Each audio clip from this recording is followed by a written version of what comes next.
Hello, people of YouTube. Hello! I am American McGee. I'm Martin. I thought you were hello! Hello. Oh, God. And we are coming to you live from the underground lair in Shanghai, China on this, the 4th of July, which here in China we don't really celebrate because it's all about freedom and stuff. And It's when you got away from us. we did get away from you, yes, and then I ran off to China, which doesn't make a lot of sense. But yeah, here we are. So happy 4th of July to those of you who in the U.S. you wouldn't yet be there. But I can tell you from the future that it's all great. It's fine. It's fine. Nothing's gone wrong. Nothing bad's happening yet. This is the birthplace of fireworks and gunpowder. Do you know? And did you know that for a very long time the Chinese had access to the technology of gunpowder and they only used it for fireworks? They never really got round to jamming it in a tube and putting a metal ball in there and shooting each other with it. It took us crafty Westerners to get around to that idea of that use. Hey, we can kill people with this. That's right. They were I using think it I did kind of know that fact somehow in the back of my head. That is a fact that I learned from the book by Jared Diamond called Guns, Germs, and Steel. I think that's the correct name. Anyway, happy 4th of blowing things up with Chinese Invention Gunpowder Day. Same to you. There you go. What are we doing today? We're going to be giving away prizes. What are we giving these wonderful people, our friends here in the chat? Greg, we're going to give away Greg's junk. No, not today. No, Kit not Kat, today. Lucas Severin, hello. Asteria's here. Asteria Visuals here, Ghibli welcome. Girl. I saw that Ray, our good friend Ray Weatherford, is in the chat there. Ches Allen, Jen said she'd join us, but haven't seen her. I like One-Eyed Skull referring to me as the skinny one and Font Lord. You are skinnier than me. Yeah, but Stick Boy is supposed to be the euphemism for skinny so that I'm not offended. You know, I'd rather be a stick than be skinny. Anyway, let's show them what they're winning for today. They're winning the Others This is the Others. art print. So what we did was recently, woo, that's huge. It's a big one. It is a big one. We reprinted these, and the shop did them on a weird new material, which if you turn it around, you see it's like all, well, they can't see. It's all glossy. It's all plasticky. It looks really good, but it's not our traditional print material. So It's not. we decided what we do is send some of these out as prizes, and then you all, our fine watchers and listeners, you can receive them and then tell us, are they acceptable or not? And if so, we may continue using that material. I think they're acceptable. You do. I don't know if I believe that they are. So we will give away 4 of these prints, 1 at each half hour as we do. Yes. If you've never been here before, we do these weekly, and we do give away prizes every half hour, at least until the VPN dies. I was going to say, every half hour while we're online. This is true. So yeah, this is a weekly event. We do talk about the development progress we're making towards Alice Asylum, and we do art review, which we will do some art review today. Yes. I think we're also going to take a look at the Cheshire Kitten. This is the latest reward type of thing that we're doing in conjunction with our Insane Children over on Patreon. And I think you have an update about the Rutledge tags. But we will get to all that in a little bit. Let us jump first into art review. Going straight into it. Yes. So this was the cover image that I put up for YouTube. It seemed to. Jen's here. Yay. Hello, Jen. Jen's doing some very cool work on Asylum, I have to say. This is Lulu. She's not really part of art review, but if you do follow us on Patreon, you'll know that last 7 days I was kind of quiet. I think we missed our crowd design session on Tuesday. That's partly because my wife Yen is pregnant and she's now 8 weeks. I guess we're now 7 weeks away from B Day. That is the day that the baby pops out. And then also I had to take Lulu to the hospital because she had, I don't know, some sort of like skin cancer-y thing, and she needed to have that removed. Anyway, so I was playing ambulance driver and nurse all week. What are you gonna do? But she's fine now. Well, She's a little gloomy, isn't she? But she's better now, but she was limping around and very miserable. And we have to spray something onto her stitches. And she doesn't care about the idea being sprayed with something, but she hates, as you may have seen, she hates spray bottles. She just hates spray bottles. Doesn't matter what's in them. They could be empty, but she hates the idea of spray bottles. So she tries viciously to attack it. it's not that it like stings or something that she hates it. No. And this is, I think we showed last week something that we're working on with Jen, since Jen is in the chat. This is a Lulu mobile treat destroying unit, 14-inch long pillow with an X for a bum. X-butt. X-bum. Yeah, because we're having such good luck with the factory who make our plush toys, the rabbit plush and the Cheshire Kitten plush, I think, this would be kind of fun as an experiment, something outside of the Alice universe, and see if there are people out there who are interested in such a thing. Yeah, I'm sure a few would sell. Perhaps we could start a whole line of cute pet pillows called X for Bum. X for bum. Who knows? Yeah, Google it, see if anyone's trademarked that. I'm sure that's a porn site. So continuing along with work that Jennifer, who is in the chat there, that she's been doing for Asylum, recently a lot of effort has been going into the definition, exploration, and conceptualization of the area known as denial. So this is going to be a section of the game that's sort of highlighted as a circus zone, and it's going to be run by the Tweedles, Tweedledee and Tweedledum. And it is, of course, where Alice initially escapes to when the events of the fire have just become sort of too much. And so this is actually talked about a bit in the most recent post over on Patreon.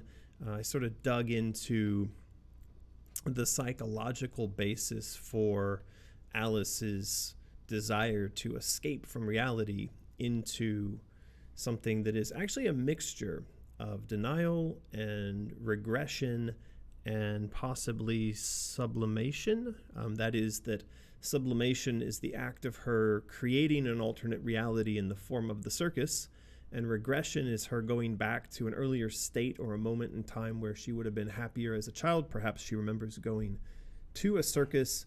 And of course, this is all contained within the zone known as denial, which is essentially her just saying, this hasn't happened, no. That sounds like it fits her mental state at that particular time. Have you, that you know of, ever experienced any of these? Repression, denial, projection, displacement, regression, or sublimation? Don't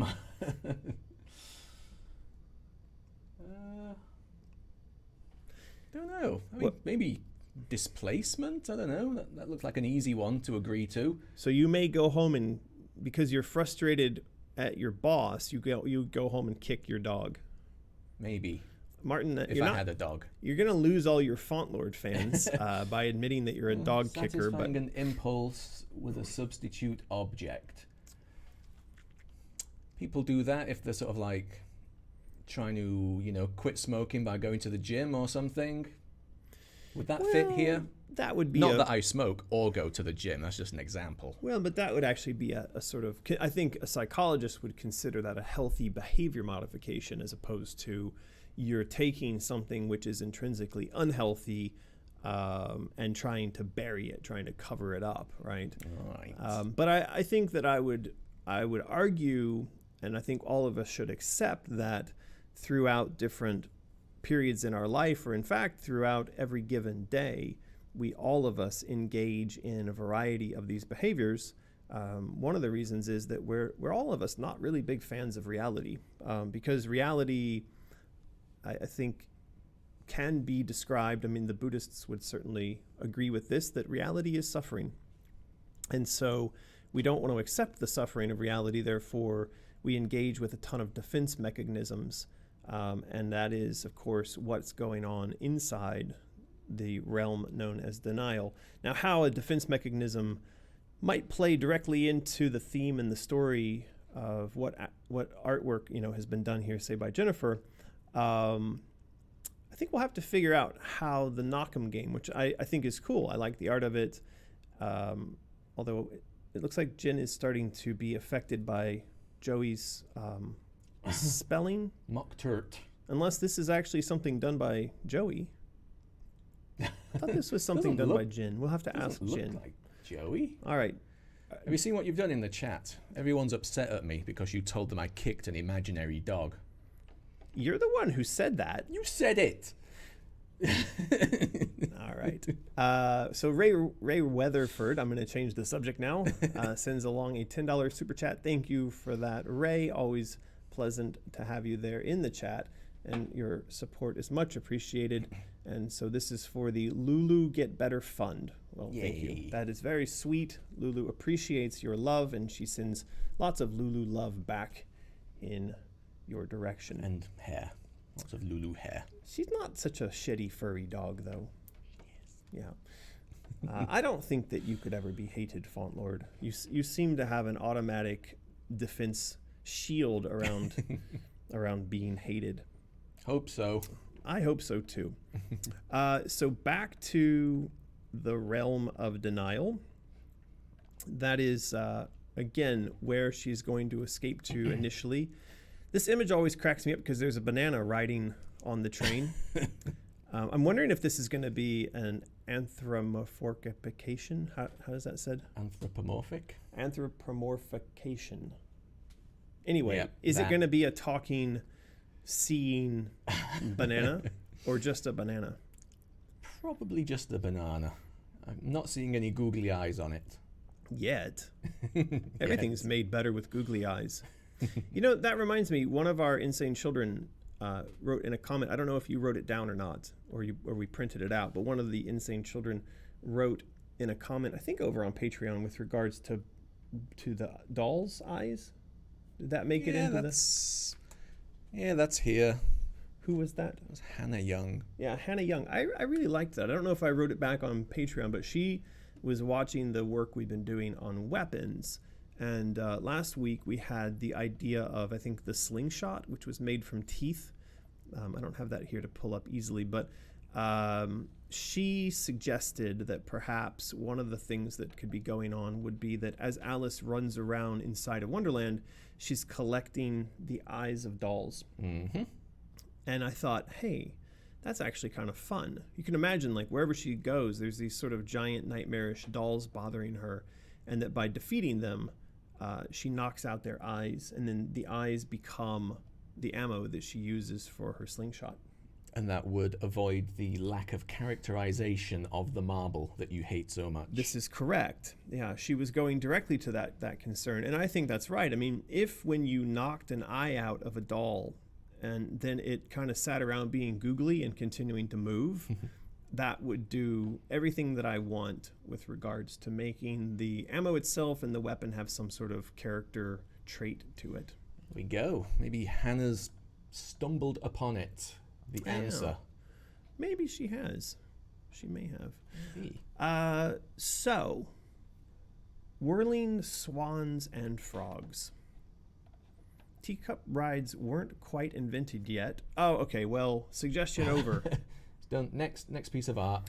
But swan boats are conceivable for the time. Being twisted and turned around a whirlpool could also be part of the larger lazy river. Yeah, I think this is fun. I think this was meant to be, in a sense, the thing that was going on with this lazy river ride that first takes you into the denial section. I think you go from shock into kind of I think we were going to do sort of a mine cart ride. Yes. And then the mine cart ride could actually transform into, or she falls into, this swan ride. And that would then lead into you sort of entering the denial zone like this.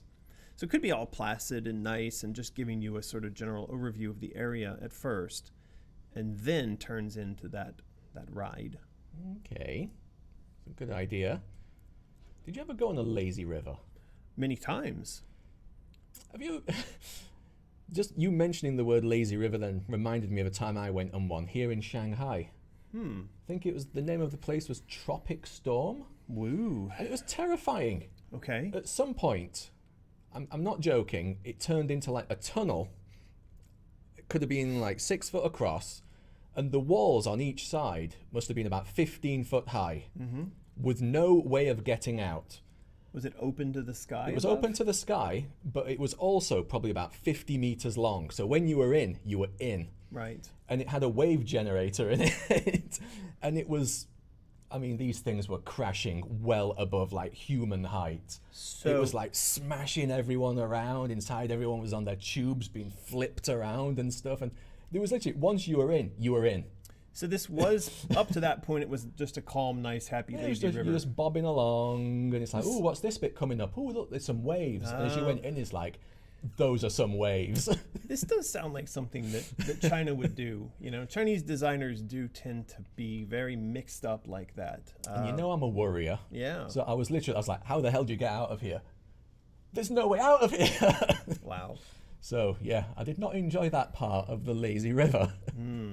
That doesn't sound particularly, I wouldn't enjoy that either. I mean, we used to go to these water parks when I was a kid, and I was never a fan of the wave pool because it did feel like you were in danger. You were potentially way out of control. I mean, waves are a lot more powerful than we are. At least in my experience, unless you're going out, you know, in search of them to surf them or something like that, you don't really go seeking waves. Yeah. But who knows? Who knows? There's a super chat. Alice on Elm Street, how are you? Thank you for the super chat. What if she could use the eyes to unlock things, like placing them on special dolls that open doors or something? Yeah, I think there's a lot of different ways. That's one of the reasons that I like eyes as potential pickups, because they could not only be used to, like, say, unlock stuff. It's a little bit of a stretch, but you know, imagine that you have one and you can throw it, and now you can look around a corner. Something like that would be kind of fun. And you know, maybe it's that looking around a corner, or you can throw it under a door or over a door or something, grants you access to seeing what it is that's necessary for opening the door. I don't know, but There's mechanics there for sure. yeah, and I mean, you could imagine, you know, throwing an eye at an enemy and it sticks to the enemy, and now you've got a little roving, you know, eye bot that can go around on your behalf. So there's a lot of different ways we could do that. I think that would be quite interesting. Yes. iBot. Yes. Alice on Elm Street always comes up with quite interesting ideas. Pretty True. consistently, actually. Yeah. Yes. No others? No, that was it. Right. Yeah. So What's back this? to art review. Well, this is another image. I want to say these are from Jen. I hope I'm right about that. They must be. Jen's in the chat. Jen, are these yours? I think they are. The one typo threw us off. So this is the Bill McGill chimney wheel. Wheel. Bill McGill Chimney Wheel. Exactly. You'd have to pronounce it will in order for it to work. Maybe it could be the Bill McGill chimney McWill. The Bill McGill Chimney Wheel. McWheel. McWheelie McWheelface. So this is a chimney sweep elevator, first of all, over here, that shoots you up high over the Ferris wheel, and then the lizard chameleon thing catches you. I think that's kind of fun. So it's all one kind of integrated device here. It also seems that it's got one of those ball puzzles kind of built into the side of it. But it doesn't look like a solvable ball puzzle. No, it doesn't. But so, yeah, you go in and you get in. Now, see, I think you wouldn't like riding on something like this, being tossed into the air. I wouldn't mind that bit. Probably. You wouldn't mind being tossed. Yeah, I'd probably be okay with that. Right. But this is, I mean, a kind of cute idea, because you can imagine that every time this tosses people in the air, it does so with a big puff of black ash. Yeah. And so there's going to be a lot of sort of character to that, and the noise and everything. I mean, that's exactly the kind of design stuff that I like, because it has inside of it already sound and particles and a kind of feeling. You can almost smell it, you know. I mean, that stuff is and these too, I mean, I can imagine these have a quite funny sound to them. You get a sense of the texture of the tongue. So yeah, it'd be kind of fun. If this was a Joey pick, which it's not, Jen says it's hers, there'd be some some crazy sound effect next to that. Yeah, where's the sound effects? If It'd you're be going to like floof and or plong something. and pag. Anyway, I like this.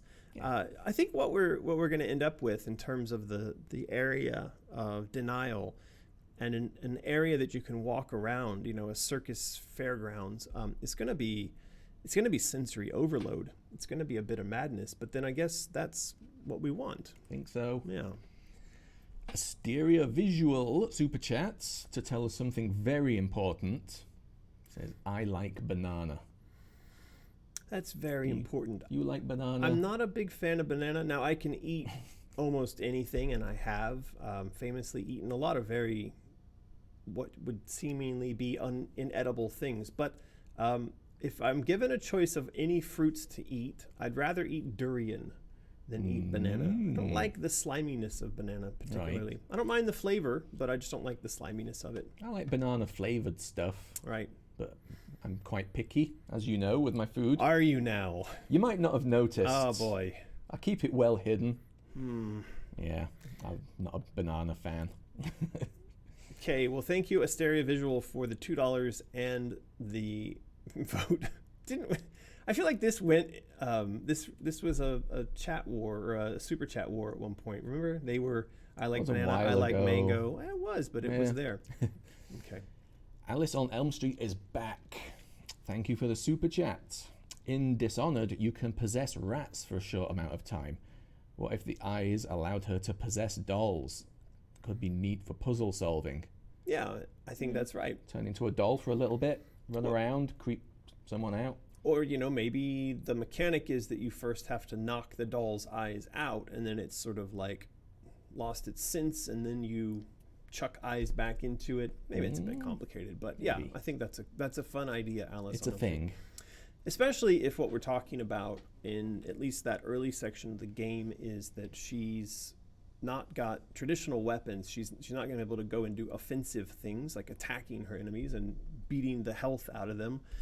She's going to be, I think, early on primarily focused on stealthy, sneaking, and other kinds of, disabling their machines or breaking their, I don't know, but it's going to be kind of sneaking through their world and messing with them in ways that don't necessarily involve direct confrontation or beating on them. I think so. There you go. Thank you for that, Alice on Elm Street. You still on EA Games, frowny face. You still on EA Games? You? I heard you were on EA Games. Get off of EA Games. It's kids don't do EA Games. Don't. No. So I think we've done that for that super chat. Okay, continuing along with more lovely artwork from Jennifer. Now, I mentioned this before, but I just want to say again, one of the things that I'm really enjoying about the process of working through the design and the art for Asylum is the fact that our artists come from very different angles in terms of their tone and their style. So obviously a lot of the work that Jennifer's doing is very cutesy, and I think that's great because it directly addresses the aspect of Alice's imagination that, of course, is the imagination of a little girl. It would be cute, it would be colorful, and so everything that she's doing along these lines makes a lot of sense for that aspect of her imagination. And of course, we've got artists like Joey, who is quite dark, to say the least. Joey can do really dark stuff. Omri can do beautifully dark stuff.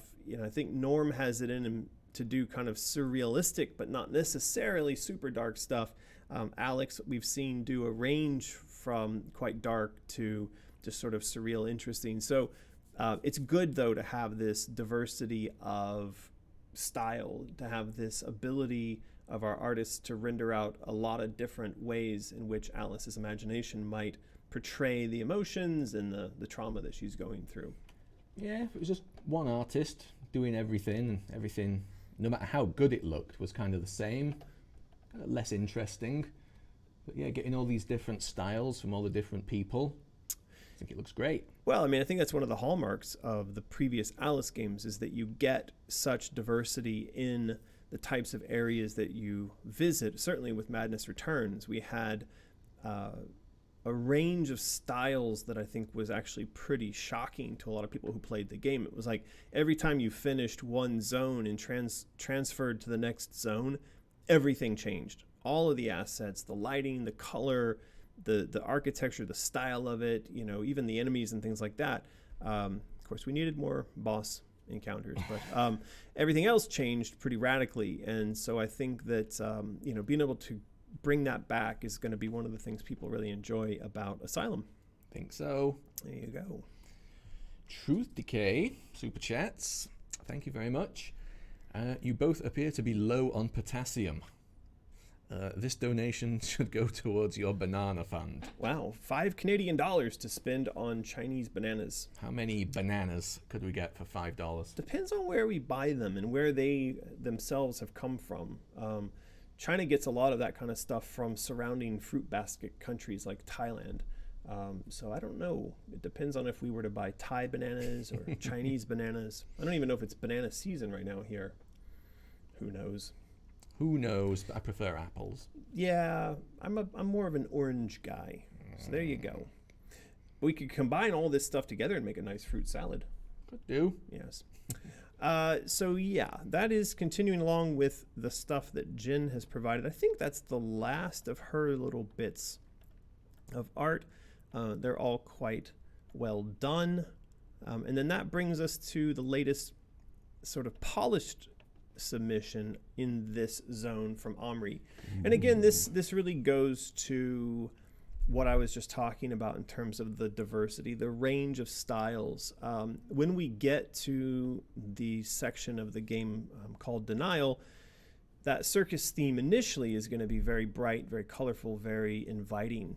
But then as Alice goes through the story there and she starts to realize that all of this is an illusion, we are going to manifest, we're going to reveal this haunted house that's sitting at the center of the circus zone. And of course, what we've talked about is the idea that when you first get to the circus area, this thing will not be obvious, or there'll be something about it, like it'll be, I don't know, smoky and encased in shrouded in fog. Hidden by some method.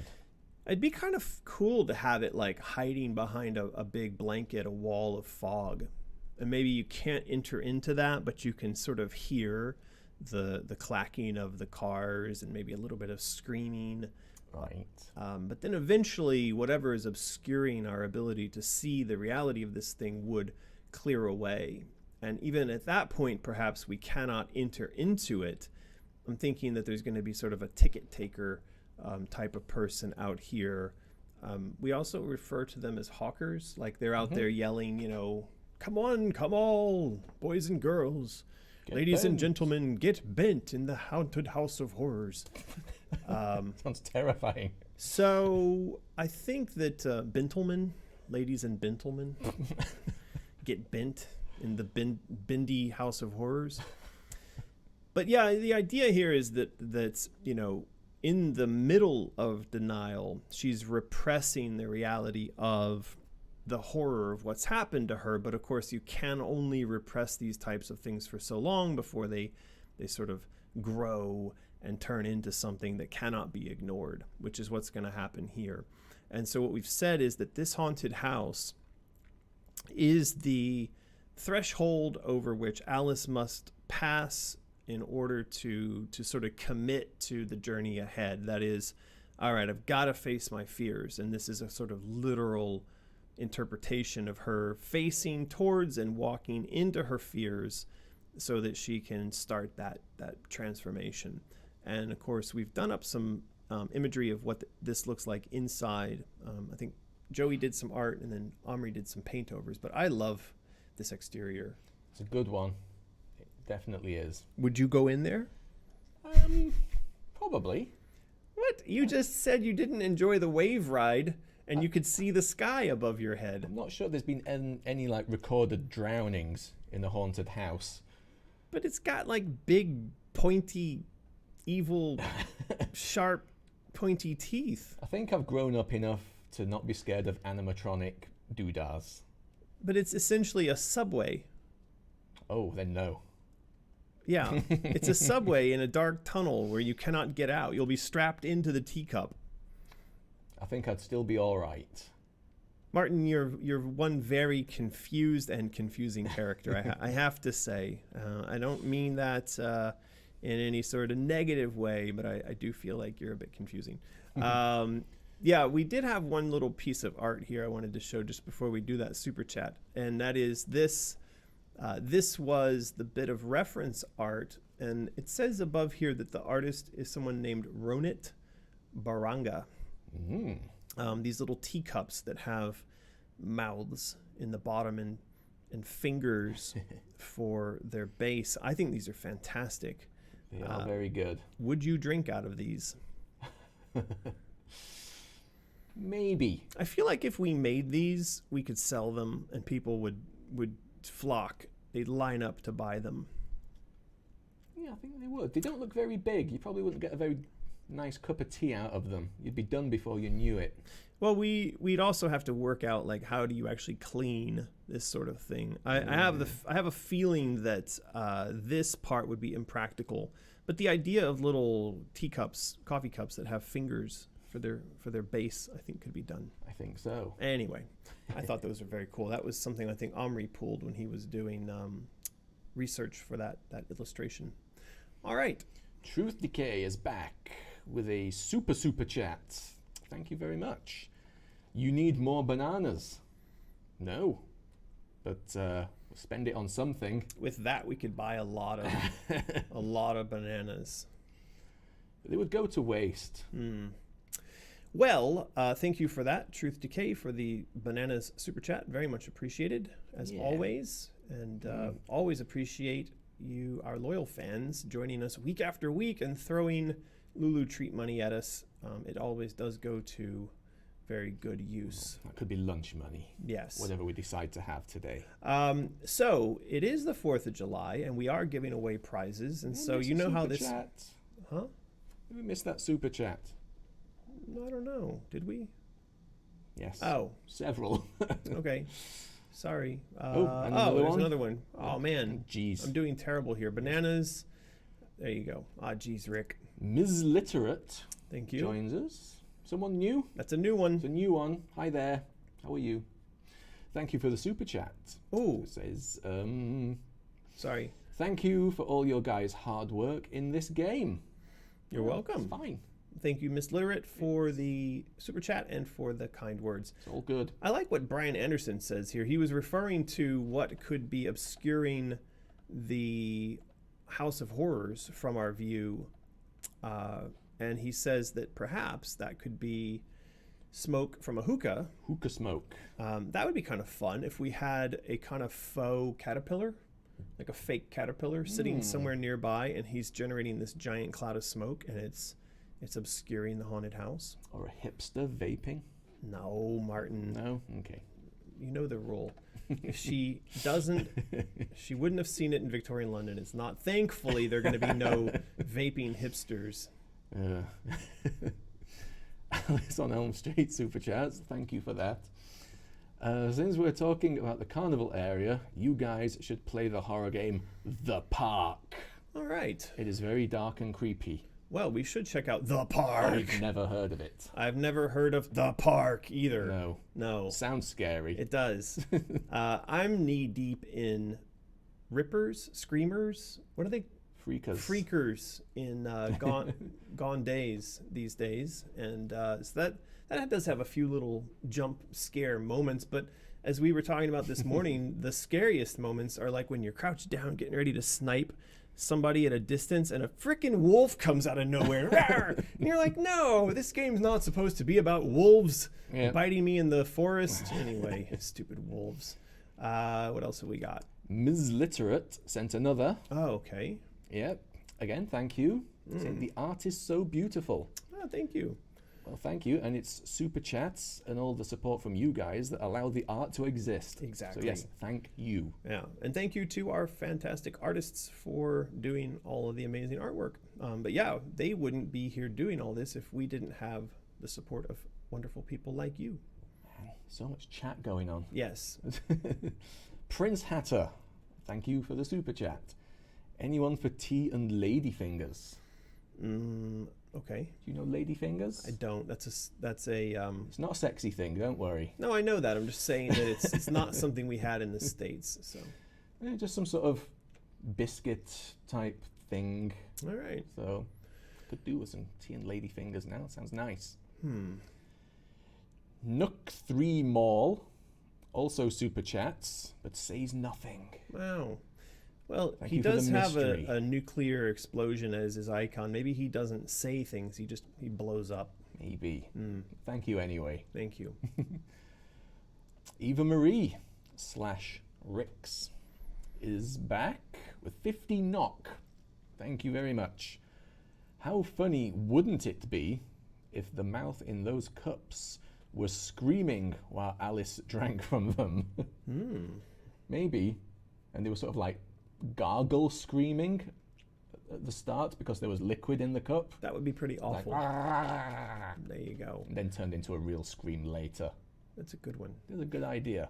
All right, we're gonna Excellent. do the contest. So my question for the chat, because you need to spam up the chat in order for Nightbot to see you, in order for you to qualify for winning one of these massive art prints, is that you need to name in the chat your favorite American president. Or should it be your least favorite American? We already know where that would go. Why don't you name your favorite American president in celebration of all things American and 4th of July? Do you have a favorite? I'm not going to say. I already know. I'm not going to say who my favorite president is. I don't know if I have one. No. No, not really. I mean, yeah, it's not really a thing us Brits do. Have favorite American presidents, I don't think. But if I had to name like a favorite Brit, I could probably do that. I mean, Could you name a favorite British Prime Minister? Winston Churchill? Is that your favorite of all time? He was pretty fun. Yeah.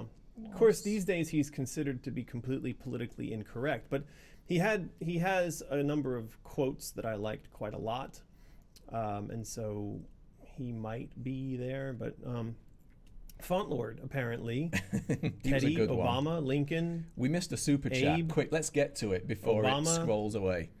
Hope I'll get my bunny plush, Kenny Benjamin. Jacob716, thank you for that. Right. You will get your bunny plush if you bought one. Yeah, that's a little bit of a That's how it strange works. comment. Jacko B716, if you ordered one or you thought you were going to get one in some way and it hasn't happened, you might want to email us in the place where you ordered it from, or you could, if you're a patron, go over and message us on Patreon. I'm never really sure how people... It's odd, isn't it? I'm going to leave it alone. People will contact you via a different method. Like people contact you through Facebook for a question about Patreon. But I love when Why? people post on like a 6-month-old Instagram post that, hey, I didn't get my order yet. What are you doing? How did you even find that post? I don't understand. Anyway, so let's see how Nightbot's doing here. Ooh, let me get ready to write Canadian this down. was not an American president. There are some people who are saying the dreaded T word. I'm surprised to say. What? Teddy Roosevelt? Yes, Teddy. JFK, Lincoln, Kennedy. Tom Hanks? I don't know. There's Abraham, Lincoln. Yeah, Tom Hanks for president. There you go. Be a good one. I think people would like him. All right. One-eyed skull. One-Eyed Skull win last week. I feel like that's a One-Eyed yes. Skull did win last week. Well, One-Eyed Skull won again. Wow. What are you going to do? He's a Come on, very Nightbot. lucky One-Eyed Skull. sort Now, your One-Eyed Skull, stuff out. you could give that away if you're feeling generous, but you don't have to. It's just that sometimes when people win more than 1 week in a row, they give their prize away. But anyway. They do. They are very generous, our insane children. Congratulations, One-Eyed Skull. You have won the Nightbot Who Was Your Favorite American President Challenge. And so you'll need to send an email, well, you already know this, to mysterious@americanmcgee.com, and be sure to include your name, your phone number, basically all the stuff that you would have done last week. Did Pretty One-Eyed much. Skull do all that last week? Some people did. Yeah. I don't remember specifically. Right. Well, anyway. Spell Conji super chats quickly from Russia with love. Why, thank you. You have a lot of Russian fans. There are a lot of Russian fans, man. Good Let me guys. tell you, if you go over on that VK page about Alice, oh boy. One-Eyed Skull says, "What is it?" Well, you're not here. So, You're going to have to hold it up. oh, jeez. Oh, geez, Rick. So Poster. it is a poster. It's an art print On a of slightly the others. odd plasticized shiny material, which I think Go. is fine. And I think it's maybe not fine, but whatever. So it's a giant art print.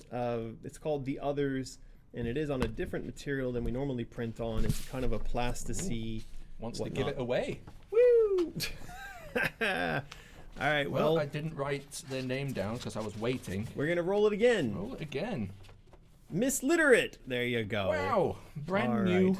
brand new person. Congratulations, brand new winner. Miss Literate. You have won One-Eyed Skull's poster, so you'll need to do the thing.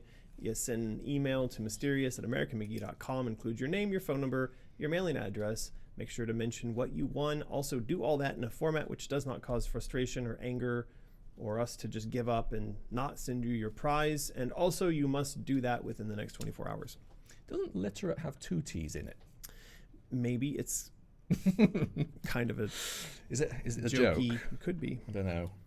Could be a little jokey. I wasn't going to say anything. All right, so this is the progress that's being made on the poster, which combines together work by, actually, I think 3 of our artists are working on this, because Omri, I think, did the initial artist, the initial sketch, and then it got a bit of work by Alex, and then it's also got contributions from Norm in these images here. And yeah, so this is, again, this is for the denial area. This is the circus zone, and this is the poster, which is going to sort of announce and advertise the Tweedledee and Tweedledum production of the greatest show in Wonderland. We're going to need to come up with the theme. There's going to need to be a story, a song, dare I say. And yeah, so as we've mentioned before, these are, of course, all facsimiles. They're copies of well-known Wonderland characters, and they're all wearing funny little costumes because they're not the actual characters, because this is not the actual Wonderland. And so this is all, again, Alice living inside of a lie, inside of an illusion. Quickly, Lucas Severin super chats very kindly to let us know what Nook 3 Mall wanted to say during their super chat that didn't. The question was if a VR mode is going to be included. Probably not. Yeah, so I don't have strong feelings about VR other than my understanding of the amount of money that's been lost being poured into that as a segment of the industry is astounding. And that the companies such as Oculus and HTC and whoever else that are in this business, none of them have become profitable, and certainly none of them have become mass market. And so for us to suggest right now that, yeah, we're going to commit resources to doing a VR version, I just can't make that commitment. I think PlayStation VR did okay, because I think, you know, on a console, everything's in that ecosystem. It's Yeah. like, if you want to do VR on PlayStation, you buy this thing. Yeah. And it's, I think they sold millions of them, but still, I've no idea if it was profitable or not. But I suppose we could have a look at it. It depends also. So it says that Sony has sold 4.2 million of those headsets. crikey. But you got to remember that 4.2 million of an ecosystem that probably has, It's close to 100 million now, I I think. thought it was a lot higher. Is it? Oh, maybe it was. I'm remembering something else. I thought it was a lot higher, that it was like something like 100 million. Yeah, so it's 100 million. So 4 out of 100. It's not a great 4%. It's not a great amount of penetration to the market. And one of the reasons that we're talking about that is because people are asking, there are people out there who are worried like, oh no, don't release the new game on all the newest consoles because I'm still on my older console. Part of our strategy is to have this be, I guess you could name it as a console sunset title, meaning that towards the end of the console life cycle, that's when that particular machine is going to have the highest degree of penetration into the market. Basically, you have the most number of people out there with the machine in their hands, which is excellent because it means that you've got that many more opportunities to sell your product. You also have the tech has become quite mature in terms of the developers who know how to build good games for those products. The integration of the engines, say like Unreal, will be at its maximum. The opposite is true of the newer platforms. Anyway, our strategy is to be on as many machines as possible. I mean that we want to be on the PlayStation 4 at launch because it's going to have 100+ million people out there as a potential audience.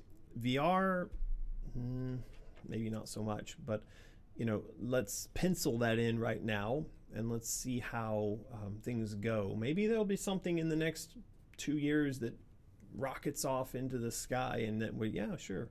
Maybe. All right. So, weird comment from Jacko B again. Okay. How will I get my plush? Through the post? Yeah, Jacko B, we're not here to do support on whatever it is, the issue you've got. If you have a question about something you've ordered or that you just send an email, mysterious@americanmcgee.com, and you can ask us there. Kindly tell you how post works after the stream. Exactly. So, here someone is saying VR is huge. In fact, the Valve Index just came out in the US and it's doing well. And I'm a part of the massive VR community. Look, I'm not saying anything negative about VR. I think VR is really cool.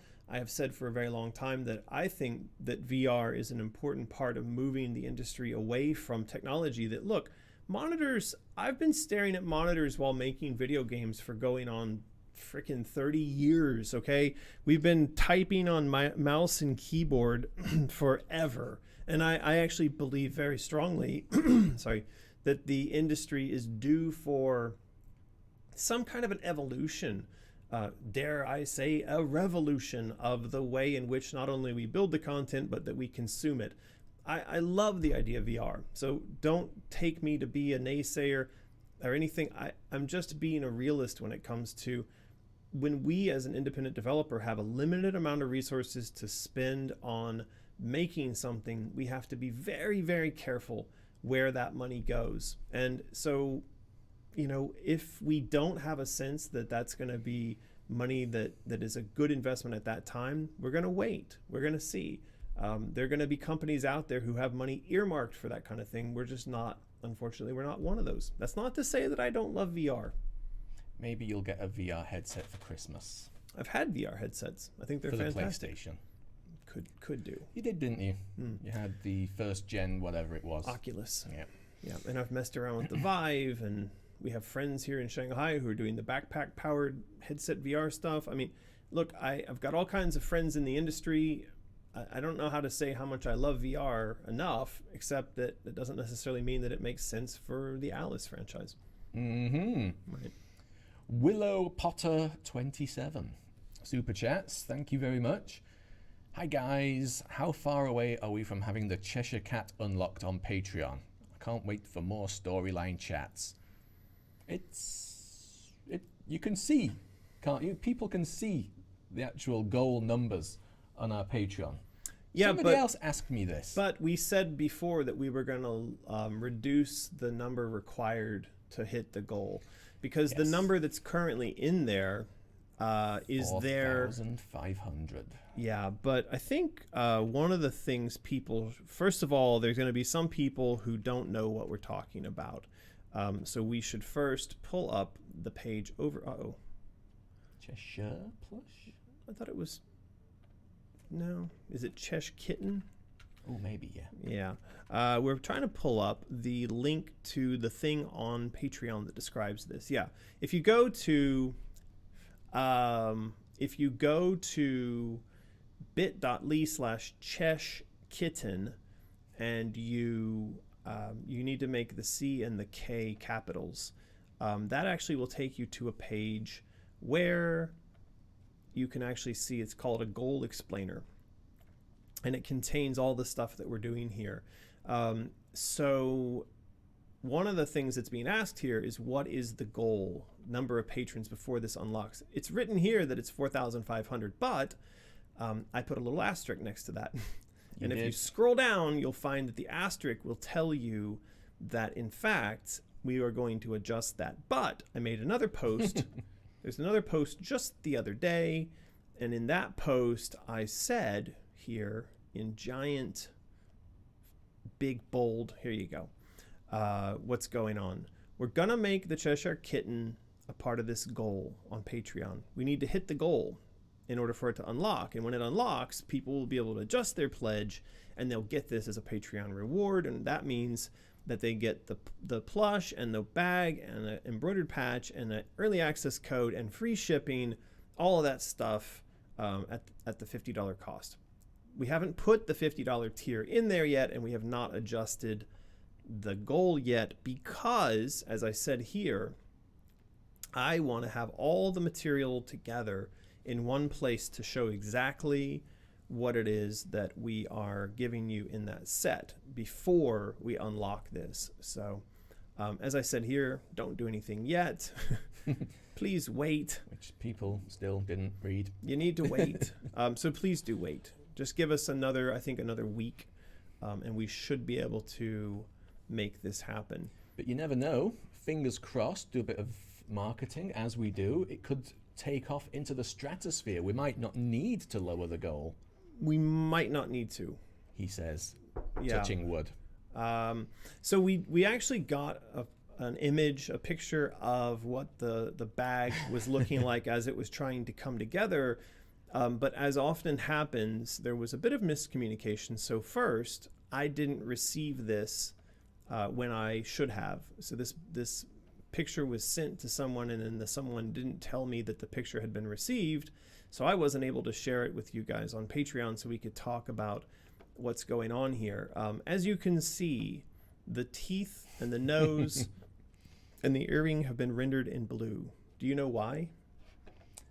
Because the art we sent them indicated shininess with blue. Yeah, that's supposed to be a reflective material. The problem is that, the way we indicated that it was the reflective material was by painting that blue. And this has happened, it's happened a number of times where we try to indicate a special zone on an item by giving it a funky color. And then the workshop turns around and makes it the special color, and it's like, no, that's not what we wanted. Oh, come on, one-eyed skull. I'm iffy on blue teeth. Are you listening? Yeah, so it won't be blue. That is a big mistake. The teeth are supposed to be pearly white. In fact, they are going to be a reflective material. If you've ever seen reflective material on shoes or jackets, it's going to be kind of like that. I'm trying to see if I can find this sort of striping that they put on. Yeah, here we go. I guess this will kind of show off what we're going to do. If you look like at that, it's got this kind of shiny reflective material. They know the thing. Well, I don't know. Some people may not. So yeah, anyway, that's what's going to be on the Cheshire Cat's smile, is this kind of white, super white reflective material. That way, if you happen to be out walking around on the street at night and you are carrying with you your Cheshire Cat bag, you may avoid being run over by a car because his teeth will light up. That's the plan. That is the plan. A car avoidance system. This is supposed to be reflective as well. The sort of filigree arc that goes around here. Again, it's not supposed to be blue, but we're going to get that fixed, and hopefully we should see an updated sample of this. The other thing that was brought up as a question was whether or not we want this to be glossy or matte. You see how this is reflecting? Yeah. So what do you think? And what does the chat think? Do you want this paint that's applied on the bag to reflect in that kind of glossy, oily fashion, or do you want it to be a matte finish? That could be the next question. But Felipe Bedoya asks a good question. Why is the nose reflective? I'm Cats not have wet noses sure. sometimes. Yeah, I'm not sure how this sort of got decided like this. Now, we still have time to change it. That's one of the reasons why, we want to present this stuff. Now, the question as to why the eyes aren't reflective is because the eyes aren't white. The eyes are supposed to be red. Does that mean that the nose was supposed to be white? That's a little bit odd as well. So we may ask Alex and we may ask our design team what's going on here. I can understand why the earring is reflective. It's metal. I can understand why the teeth are reflective. That's very iconic of the Cheshire Cat. Why? But I think the eyes might actually be reflective and they might be red. Because the reflective material can be any color. All right. I thought that material the reflection it gave was dependent on the light it received. I don't think so. While I'm scootering about, and the headlights on my scooter are kind of yellow, the reflective strips on the street cleaners also kind of light up quite yellow, I've noticed. Yeah, I think there's multiple different colors to the reflective material, is what they've told us. But we'll get further detail on that. Okay. I don't want to make stuff up. But for sure, I'm scrolling through various types of reflective stuff here, but I'm not really seeing anything that makes this make sense. Anyway, we'll see. We're gonna get a redo of that, and hopefully, he won't have blue teeth. That makes it look like he's been eating blueberries in Wonderland. Fingers crossed. But aside from that, progress. Getting there. There's no rush. Progress is not easy, by the way, a lot of times when we're building stuff like this. Because it's all having to be built from scratch by hand. And so it takes a bit of time. Yeah. We had a super chat from Ice Killer. Maybe, thank you for the super chat, maybe we can have a spin-off Alice VR game instead of being part of Alice 3. Just like how Psychonaut made a VR game as a bridge between the first and second game. Yeah, maybe we can, Ice Killer. These all just come down to a question of funding. Money. Yeah, it just comes down to a question of budget and funding.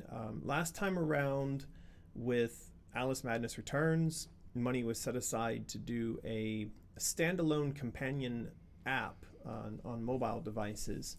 And so EA put money aside and they paid a separate outside company to build that app. And that app was used for marketing purposes. So it could be this time around that we're able to somehow earmark money to set aside and put towards a VR app.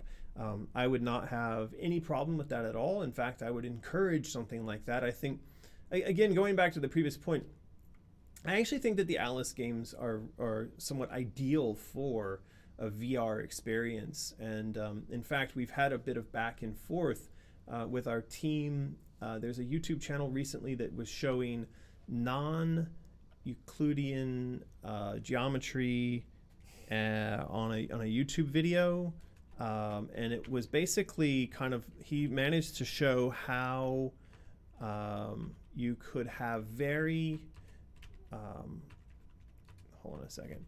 You could have very Alice in Wonderland-y style movement through a world where things sort of don't make sense in terms of their geometry. So it would look and feel sort of like an Escher map. You think it's safe to stream this?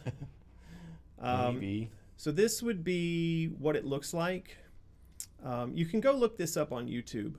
But so you get a tunnel that's longer on the inside than it is on the outside, right? And in some of the demos I've seen, people were doing things where like you'd go down a tunnel and the tunnel would shrink you or grow you. Right. And it was really cool. Anyway, my point is Alice would be ideal for VR. It's not a question of whether or not we think that's a good idea or we want to do that, but it is not the pitch that we're making because we have to be very focused on the pitch that we're making being specific to the largest audience possible, the greatest return on investment imaginable. Otherwise, we would not be able to get any of this off the ground. So there you go. There were a lot of votes for the let's- matte paint. Let's get them to vote more now, because it is 10 o'clock. So yeah, keep going. For the non-reflective bits on the bag, should the paint be matte or gloss? Spam it up. So matte or gloss for this paint. Spam it up and we'll give away another art print. Yeah, I think, which one do you prefer, Font Lord? Maybe matte. I don't know. I'm kind of torn. I'm gonna have to say I'd want to see. All right. I'd want to see the sample in hand before I made a decision on this. But anyway, you guys spam up the chat with either matte or gloss, and yeah. In the meantime, Alice on Elm Street super chats to say, if there's enough funds, maybe the VR game could be mini games based on each stage from the main game, or even just the carnival stage. A series of mini game rooms. That would be kind of really cute. fun. There's a lot of opportunity in the Wonderland universe for all kinds of interesting VR stuff, explorations and games and puzzles, and I mean, it's fantastic. And I actually have made the case in the past that Alice in Wonderland as a platform for the promotion of VR makes a tremendous amount of sense. And it's one of the things that when I was given the opportunity to make my own first game, and that was American McGee's Alice, it's why I went to Alice in Wonderland, because at that point in history, a lot of the games that were being made were marine shooters with very blocky geometry, and there wasn't a lot of organic, there wasn't a lot of surreal stuff being created. And so I thought, what better way to show off what 3D engines can do than by recreating Wonderland inside of one of these 3D engines. Same rule applies, same thinking applies to the idea of VR. So we're really going to just VR it to death today, aren't we? I can feel it. VR is not going to go away now. And then tomorrow there's going to be an article up on Kotaku that says, American McGee hates VR. Oh, next Alice game, VR only. Oh, no. Nonsense. Next Alice game, definitely not VR and only on the Epic Store. What? No, that's not what we said. Full of loot boxes and surprise mechanics. It's going to be called Alice in Lootbox Land. No. Surprise mechanics. Matt seems to is be winning by a country mile. Wow. It appears. Look at that. And they haven't even seen Matt. They haven't. But I understand. I think that the kind of glossy stuff like this looks cheap. Yeah. I'm not a fan. It seems to show the crinkles more. It does. It definitely does. But I'm glad to see this progress being made on the bag. It's Down pretty with cool. crinkles.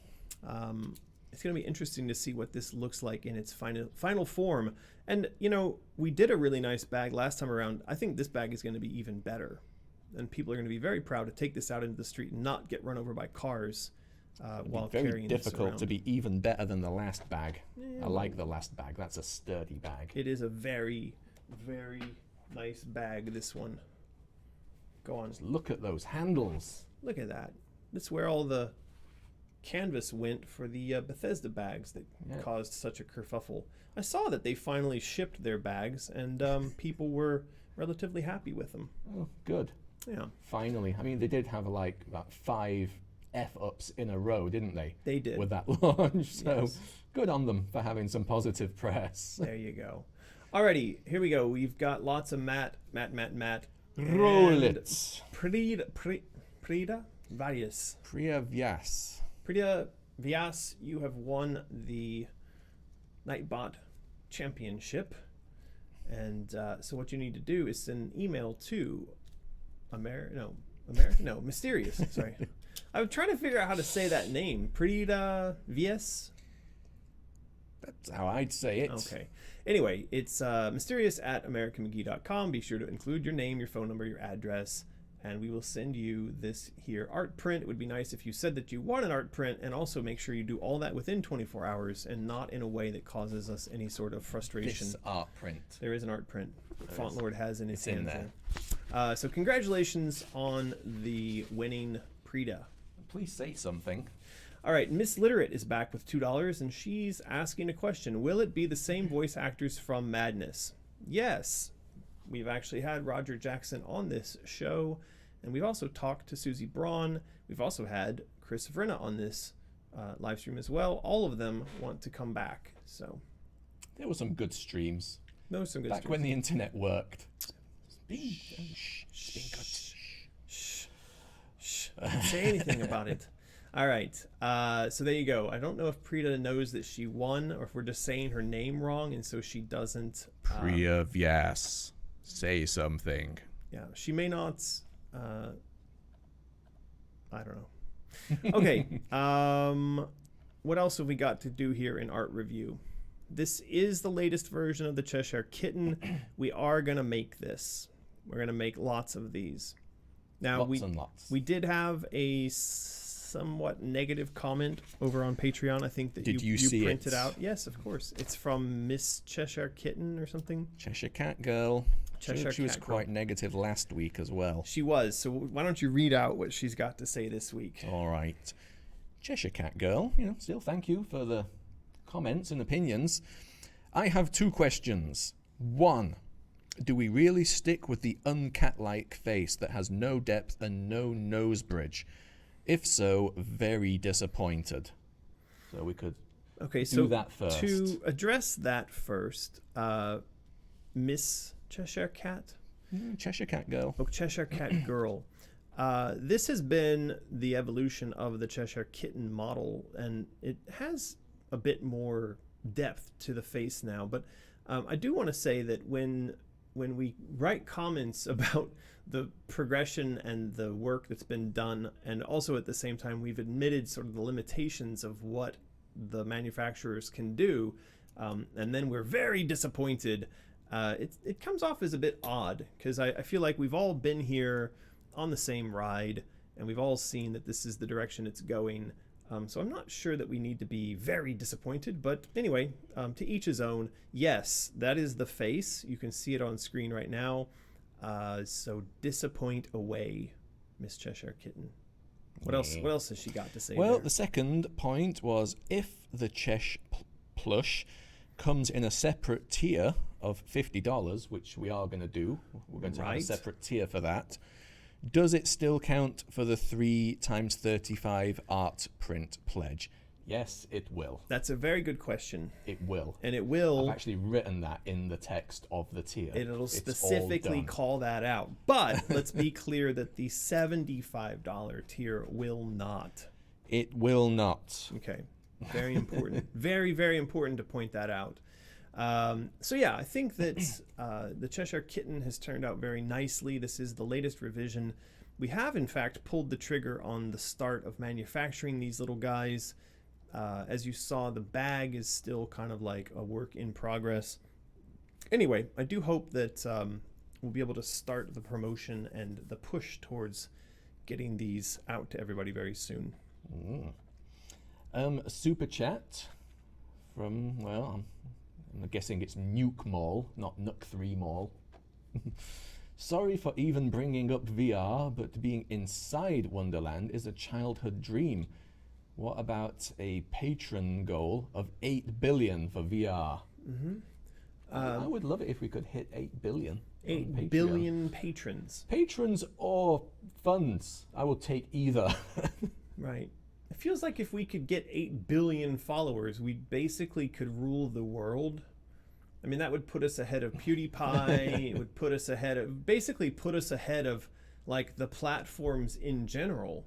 So we would then be able to invest some money. Yes, if we, Nuke Mall, I will say that yes, if we can hit 8 billion patrons or 8 billion a month on Patreon, we will do VR of Alice.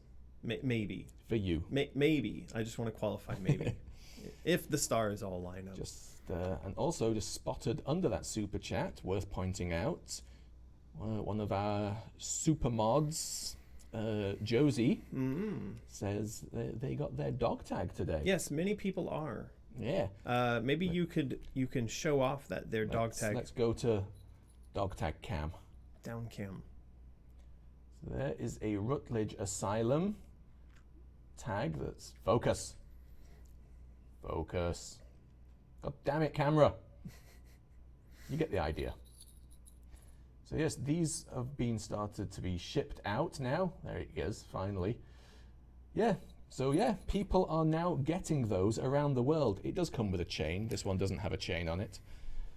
So yeah, they were posted not that long back. I wasn't expecting people to be receiving them quite yet. They are. They're showing up very quickly. It's not going to focus there, is it? No. Anyway, those turned out really nice. And people are getting them. And then I noticed that people are also sharing what patient number they got on the back, because each one was labeled with a particular number. So that's good. I'm curious to know if people like them. Yeah, Josie, what do you like it? And what's your number? Exactly. Right. What else have we got to go through here? We're still doing a little bit of art review. And I'm thinking that next up, let's see here. Let's just pop through this. This is Jennifer's art, which we love, and Omri's art, which we love. Lulu, which we love. We love her too. Poor Lulu. So yeah, I think we've seen most of this stuff, and it's all looking very good, making very good progress. Now this one we hadn't actually looked at. This was the sort of final rendering of some of the characters for the greatest show in Wonderland. Now again, take note that these are not the actual these characters. That's not the actual Duchess. It's somebody wearing a Duchess mask head, and that's not the actual Humpty Dumpty. I like that Humpty Dumpty. He's very good.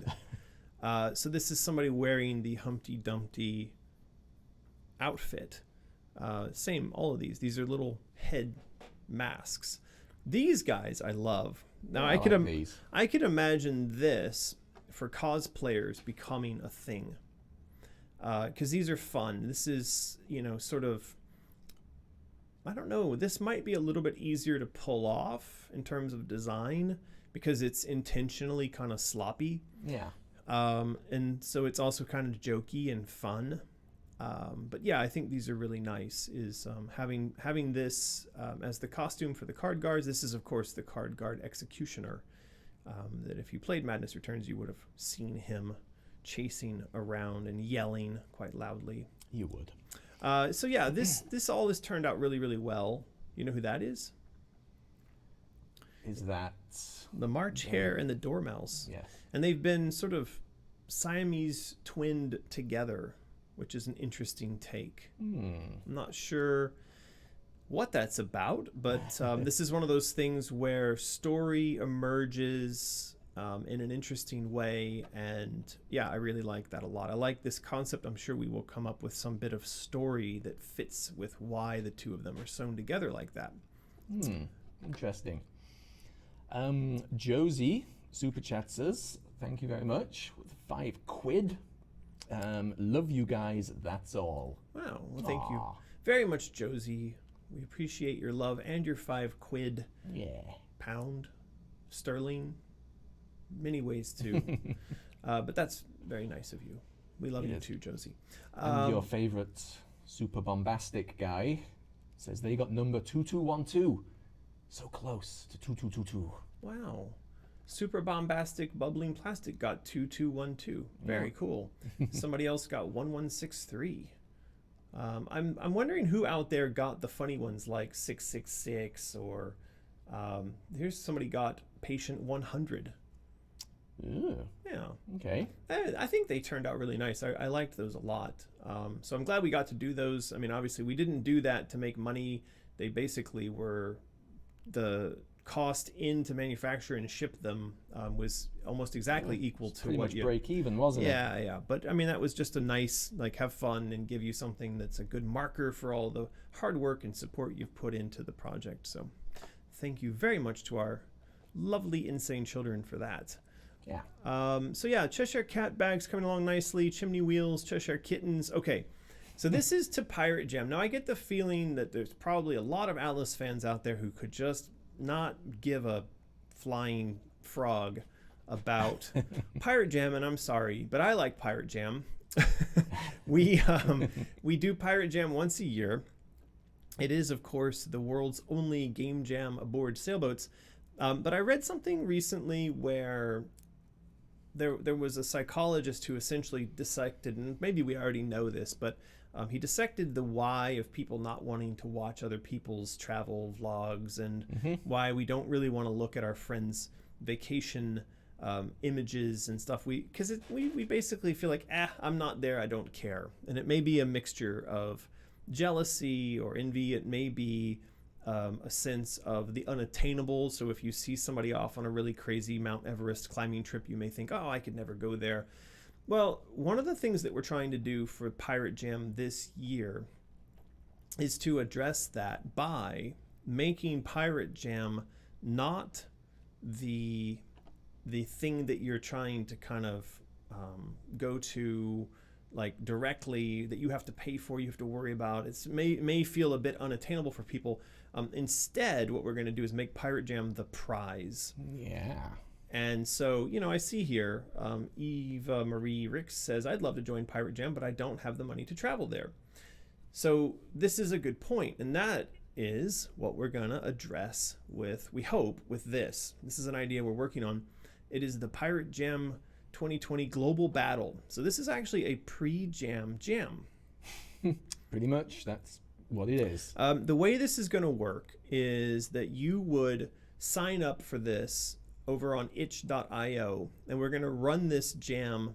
This is all kind of being penciled in, so don't take this as gospel just yet. But there will be a 3-month pre-jam jam. And we're thinking about working with Unity, and so you would build something with their technology and submit that, and then we'll do judging, and anybody who wins in this jam gets a free ticket to Pirate Jam. Excellent. Because this then could be the thing that gets all the attention. One of the problems with Pirate Jam is that when people see the output of Pirate Jam, these videos that we produce, is it going to make a bunch of noise? Yeah. People see this and they're like, wow, that's amazing. How could I ever go there? I hate you guys. Never mind. So this instead is something where Pirate Jam becomes the prize. It becomes the destination. But in order to get there, you compete. And you compete against all of these game developers from around the world. And there could be thousands of you competing, but only, say, 15 of you will win. So that's the idea we're working on right now. Makes more sense.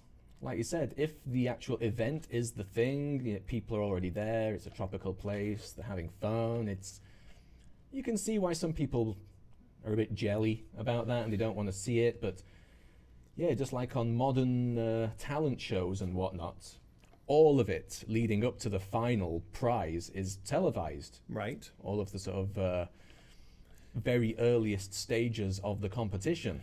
Yes. So I think it's a good direction to be heading in.